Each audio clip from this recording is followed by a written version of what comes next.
Even with 14 options tonight in daily fantasy baseball, there aren't really any standout pitching options. And I say pitching options because the pitchers themselves are pretty good. Mitch Keller, Nathan Eovaldi, Lucas Giolito, guys like that. But it's not great situations for DFS where a lot of those top end guys are facing either elite offenses or facing offenses that don't strike out very much. So our job for today is to weigh all those factors, try to identify which guys we like most for MLB DFS, and get you ready for a loaded Tuesday slate for tonight over on FanDuel.com.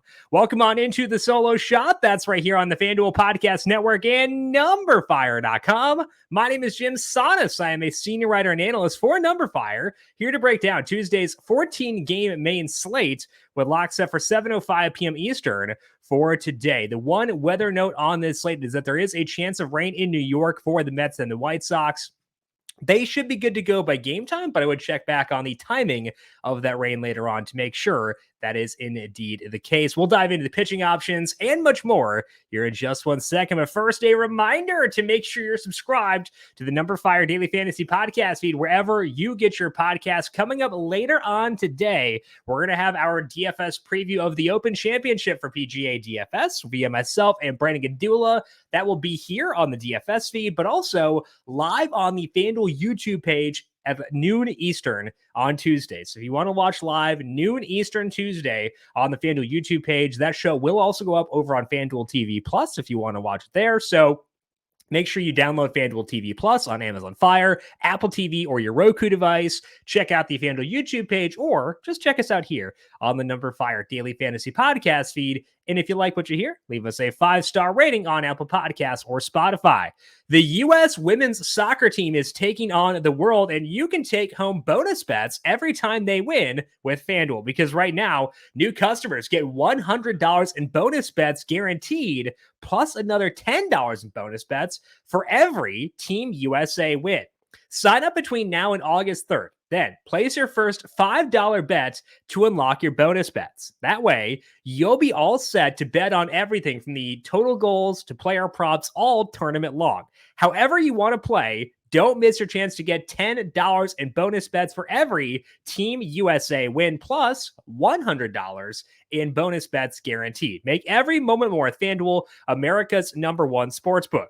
Gambling problem? Call 1-800-GAMBLER. Hope is here. GamblingHelplineMA.org or call 800-327-5050 for 24/7 support in Massachusetts. In New York, 1-877-OPEN-WIRE. Text OPEN-Y. Must be 21 plus and present in select states. First online real money wager only. $10 deposit required. Refund issued as non-withdrawable bonus bets that expire in 7 days. Restrictions apply. See full terms at FanDuel.com/sportsbook. FanDuel is offering online sports wagering in Kansas under an agreement with Kansas Star Casino, LLC. Gambling problem? Call 1-800-GAMBLER or visit FanDuel.com/RG in Arizona. 1-800-NEXT-STEP or text NEXT STEP to 53342. In Connecticut, 1-888-789-7777 or visit ccpg.org/chat. In Indiana, 1-800-9-WITH-IT. In Wyoming and Kansas, 1-800-522-4700 or visit ksgamblinghelp.com. Louisiana is 1-877-770-STOP. In Maryland, mdgamblinghelp.org. In Wyoming, 1-800-522-4700 or in West Virginia, go to 1-800-GAMBLER.net. Pitching preview for this Tuesday main slate. Mitch Keller checks in with the highest salary on FanDuel. His salary is $10,900, followed by Nathan Eovaldi at $10,700. We got Lucas Giolito checking in at $10,000 with Bailey Ober at $98,000. Joe Musgrove, $96,000. Tyler Wells, $92,000, taking on the Dodgers. Jordan Montgomery is $91,000. We got Bryce Elder, Tarek Skubal, Logan Allen, Hunter Brown, and Brian Wu as the others at $8,000 or higher. Now, Joe Musgrove this year has been sick. He has a 3.29 ERA, but I feel like he's actually been a bit better than what that ERA says when you combine all the things, the boxes he checks together. He's on the road tonight against the Jays, and I think he is in the discussion for the top arm of the night. Now, with that said, I don't think there is a definitive top arm. So Musgrove to me is probably number one, but I could see a case for a lot of other guys we'll talk about later on. The case for Musgrove is that he wasn't getting a ton of strikeouts when he first came off the IL this year, but in his fifth start, he started throwing his curveball more. And that pitch is gross because it gets both ground balls and whiffs. And that's a really tough combination to muster. And in 10 starts since then, Musgrove has been an animal. He has a 25% strikeout rate with a 4% walk rate. His hard hit rate allowed is 25% with a 30% fly ball rate. That combo of a high enough strikeout rate with elite batted ball data is very tough to top. He's facing the Jays here, who have a 110 WRC plus against righties, and I think they have the upside to be better than that in the second half of this year. But Musgrove is really good, so I think I'm on board with him, even with the start being on the road against a team that I respect quite a bit. So I would say Musgrove is number one. I'm not super firm in that, but that's the case for putting Musgrove there. Because of the ambiguity at pitcher for tonight, I think you've got some leeway to potentially make a value play your number two option. It's both because of ambiguity, but also because this guy's pretty good and I think pretty undersalaried here at $8,100. And that guy is Brian Wu of the Mariners. And I was a bit hesitant to buy into Wu initially because he was not a huge prospect. So seeing him beast out right away was pretty surprising. But the sample keeps growing. Wu keeps pitching well, and it's kind of hard to deny what he's doing. He's facing the Twins. As mentioned last night, they are a dangerous offense, an offense that we don't actively want to target in cash games and stuff like that, but they are a good opponent for upside because they have a 28% strikeout rate against righties on the current active roster. And Wu is getting a lot of those right now. His strikeout rate is at 31% across 7 starts. His swing and strike rate is 12.5%, which is not a massive number, but he gets a good number of strikes looking to. So it's not like there's a bunch of foul balls and stuff like that. Wu has had 7+ strikeouts in 4 out of 7 starts. He had 9 in one of them, and that's with 5 of his 7 starts coming on the road. That 9 strikeout game was one of those 2 home starts, and he's in a good spot to get those once again here. So it is risky because the Twins do have upside batters for sure, and they can hit for power, and their overall WRC plus against righties is very good, but they strike out a lot. Wu's getting a lot of strikeouts. Game is in Seattle, which is good weather for tonight. So I think that Wu, you can make the case for him being the top pitcher in tournaments for tonight at a very low salary. If you want to go bananas a hitter, you can do so via Brian Wu. So to me, I prefer Joe Musgrove for cash games, but for tournaments, I think Brian Wu might wind up being my number one option for tonight over on FanDuel. Because Wu is our value play, we kind of got some free wheeling to do with the third one, where we could go value play, could go with a stud. I'm going to go Nathan Eovaldi there personally, and it's risky for him too because he's facing the Rays, and you never want a pitcher facing the Rays, but Eovaldi's at home, roof will be closed, and he's a very good pitcher, and I think that could be enough to make him viable here at $10,700. It does help that the Rays have fallen a bit. Their WRC plus against righties is now 118, which is still very good, but it's not in the 140s like it was earlier on this year. And Eovaldi, like Musgrove, very good real-world pitcher across 18 starts. His ERA is 2.83. He has a 3.41 expected ERA. He's getting ground balls, which has made a big difference. And his strikeout rate is 24%. So he's very similar to Musgrove, where not a huge strikeout rate, but he does enough, and he pairs it with really good batted ball data. I think that I'm going to put Eovaldi third because of the matchup. If he were in a softer matchup, he'd be first, I think, because he's at home. But when you pair it with being the Rays, that kind of thing does lower it a bit. So I think Eovaldi belongs in the top 3 despite the matchup for tonight. But I also understand if you don't want to quite go there because the matchup is, in fact, pretty daunting. So to me, I'm going to go Musgrove top for cash games, Wu top for tournaments, and then flip-flop for the other ones or for the other situations there. You know, if you want to go Musgrove 2 for tournaments, I think that would make a lot of sense. And then I'd put Eovaldi third behind them. Would not go to Eovaldi in cash games. I think I'd want to stick to either Wu or Musgrove there just because the Rays are a little bit scary in that regard. So again, pitching pretty wide open. If you have a strong lean somewhere, I probably can't talk you out of it because it is pretty wide open. So that's where I'm at, but I want to explain that and explain that you can kind of follow your intuition on this slate. As far as stacking goes, I think it's kind of similar where there are a lot of ways you could play things for today. And the top stack is one where we actually don't know officially the starter. The Astros are at Coors Field tonight, and the Rockies have not announced who they're starting.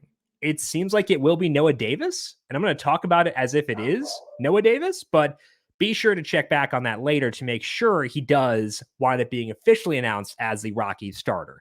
Davis has been down in AAA the past couple weeks, and it does make sense after he struggled in the big leagues where he made 5 appearances, led up a 10.61 ERA. Now, in Davis's defense, the underlying numbers were not nearly as bad. His expected ERA is actually like around 4. His skill interactive ERA was around 5. He made 1 start in AAA. It was a pretty short start. I think they was kind of conserving his arm at that point. But, not doing a whole lot to alleviate the concerns and say you should ignore what we saw in the majors earlier on this year. I think that the reason I'd expect Davis to continue to struggle is because he lets up too many balls in play for this kind of offensive environment at Coors Field. The Astros, still not a good offense. They will not be a good offense until Yordan Alvarez is back. But I feel like we should be on them here. We can feel pretty good about it given the number of balls in play they should get against Davis in this matchup. The one fun thing about the Astros is that Chas McCormick is finally playing every day, not just against lefties, against righties as well. And he earned that playing time because he has a 226 ISO against righties with 8 stolen bases. His salary is $3,600. I'm expecting to bat 6th or so tonight, and that's plenty fine for me. I do think that what he's doing is legit enough to use him in DFS. I'm not going to rank him as high as a guy like Kyle Tucker, because Tucker, I think, has more bankable stolen base upside, but Tucker's salary is 43. So, getting a bit of a discount here, I think it makes a lot of sense. So Chas McCormick, not like the biggest name, but a guy I do feel good about in daily fantasy, despite that for tonight. Beyond Coors Field, I do feel like we want to focus on Great American Ballpark because both sides of this game, very attractive, obviously a great park for stacking as well. So let's talk about the Giants first, then we'll talk about the Reds later on. The Giants facing Luke Weaver tonight, and Weaver having a pretty rough year so far in a more steady downstretch at the moment as well. The Giants, very good offense, great park for hitting, and I think that allows us to be high on them tonight. Weaver has a 7.00 ERA, so he's been trying different things throughout the year, trying to find his groove. Most recently, he's been throwing fewer changeups, and he's done that for his past 7 starts. It's not working because his strikeout rate is 11% with a 6.07 skill interactive ERA. So he's had the All-Star break now to reset, and I'd expect him to take a different approach in the second half. But even if he does go back to what he was doing before, that wasn't something we needed to fear. And the Giants, very good offense with a 109 WRC plus against righties. We just don't always notice how good they are because of their home park. And that's definitely not an issue here in Cincinnati. So I think we should take advantage. I think we should load up on the Giants here. And we can feel good about doing so, whether Weaver sticks with that high changeup approach or decides to go back to what he was doing earlier on this year. Weaver does have some reverse platoon splits this year where he has more strikeouts against righties, but he's also letting it more hard contact. So the ISO he is allowed to righties is massive. Obviously, the Giants, we prefer it the other way where he struggles against lefties given how platoon heavy they are. But JD Davis should be in the lineup in this situation.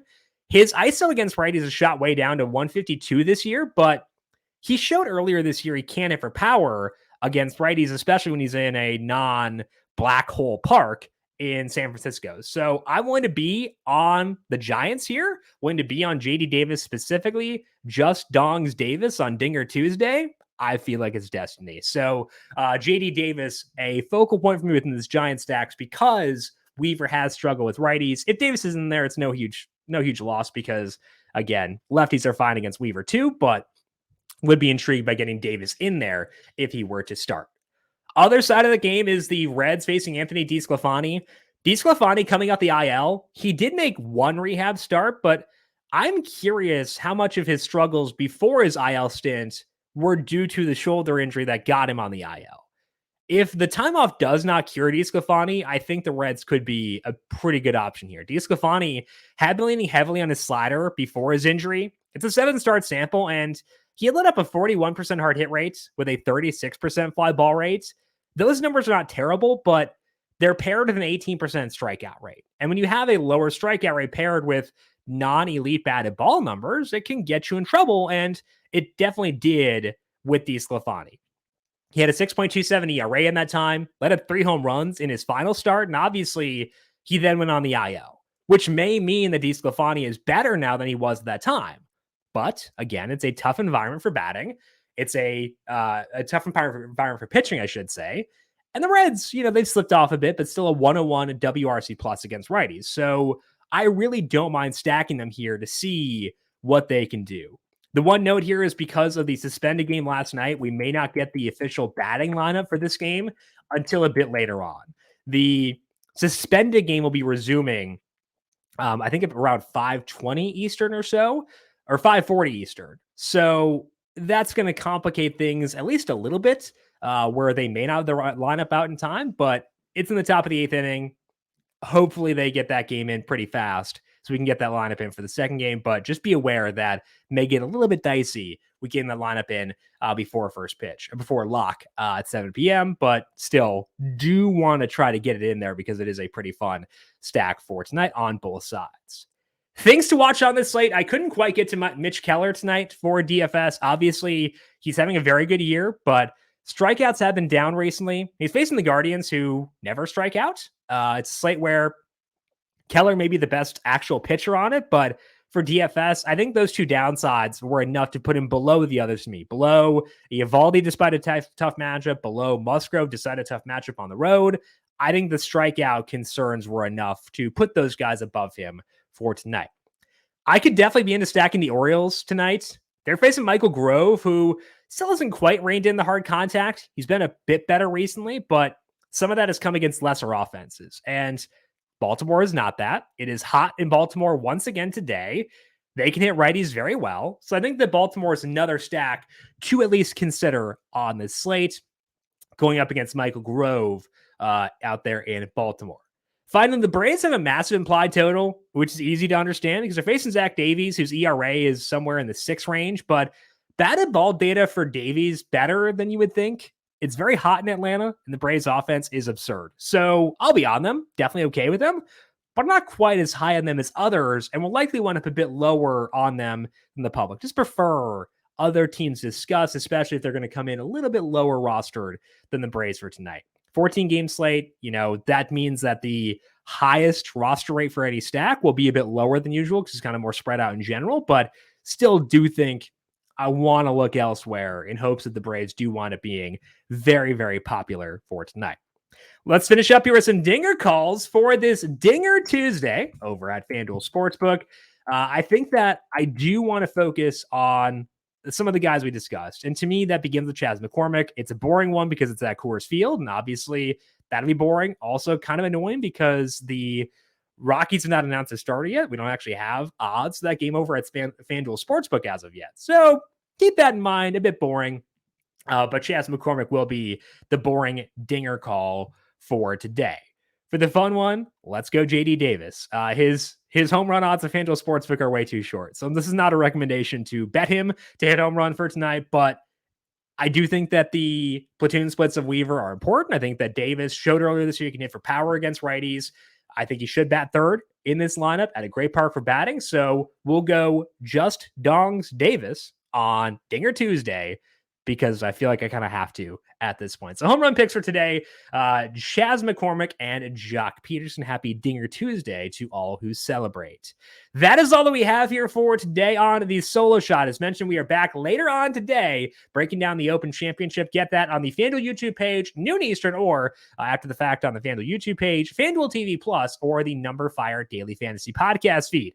If you've got any questions for me, I am on Twitter at Jim Sannes, JimSannes. You can also follow the FanDuel Podcast Network at FanDuel Podcasts. Want to thank you all for tuning in for today. Good luck to you with your MLB DFS lineups. Happy Dinger Tuesday. We'll talk to you once again tomorrow to break down Wednesday's slate. This has been the Solo Shot right here on the FanDuel Podcast Network.